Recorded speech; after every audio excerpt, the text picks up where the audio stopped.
One of the world's largest retailers, Tesco, value decreased by £300 million in 2013.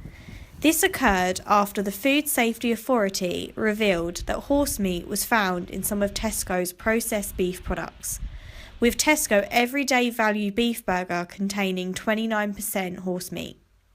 A stakeholder group that would be critical of the Tesco horsemeat scandal would be consumers.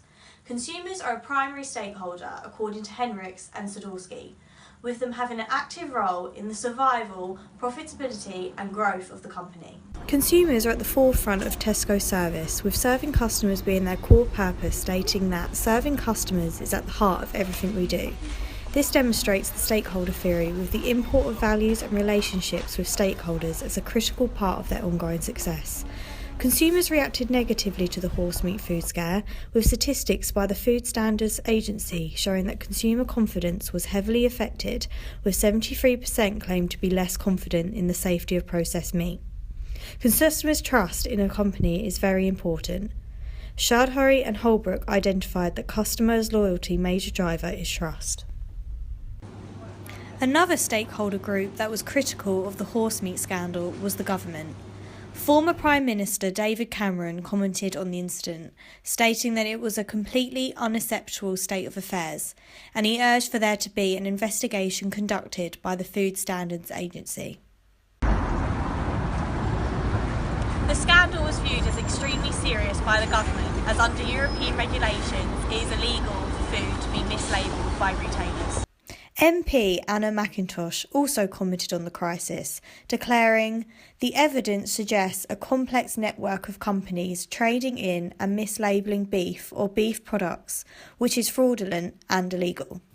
After the news of the horsemeat contamination was released to the public, Tesco carried out different activities to protect their reputation.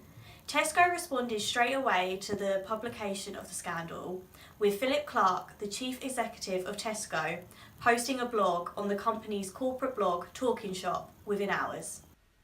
In the blog, Clark recognised the reaction to the crisis, stating that if some of our customers are angry, so are we. This is an example of good crisis management, with acting fast being vital. Register and Larkin stated that in crisis situations, it is imperative to tell your own story, to tell it all and to tell it fast. The direct response from Philip Clark showed that Tesco was addressing the crisis and taking action. The response has been labelled by others as a textbook response. Another activity in which Tesco undertook was having apologies published in national UK newspapers. The public apology was headed with "We apologise" and highlighted the facts about the crisis. They used simple language communicating their apology in a sincere and honest tone. This presents Tesco as a caring organisation, but also credible, as they recognise the mistakes they have made. Griffin, 2014, commented that the apology addressed customers directly and with humility. This is an example of Grunig and Hunt's public information communication model, with the communication being one way, straight from the source to the receiver. Another action which Tesco took was that they dropped one of their suppliers, Silvercrest Foods, in January 2013. Then in February, Tesco stopped working with suppliers Kumigel, as certain ready meals from the supplier contained 60% horsemeat. This incident can be seen to have triggered the changes in the way in which Tesco now communicate with suppliers. In their corporate responsibility commitments, it states how they have made fundamental changes to the way we source products and work with our suppliers over the last 2 years.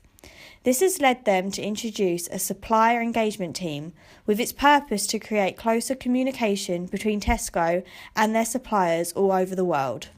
This action presents Tesco as committed to ensure that a scandal like this doesn't happen again. Sweeney and Coffin, 2008, claim that organisations increasingly use corporate social responsibility activities to position their corporate brand in the eyes of consumers and other stakeholders. Tesco had been described as the poster child for the crisis, which obviously affected the business, with them in June 2013 admitting that their annual profits had dropped for the first time in 20 years. Despite the criticism of the scandal, Tesco was recognised positively for how well they managed the crisis, and were rewarded with the Best Crisis Management Corps Comms Award in 2013.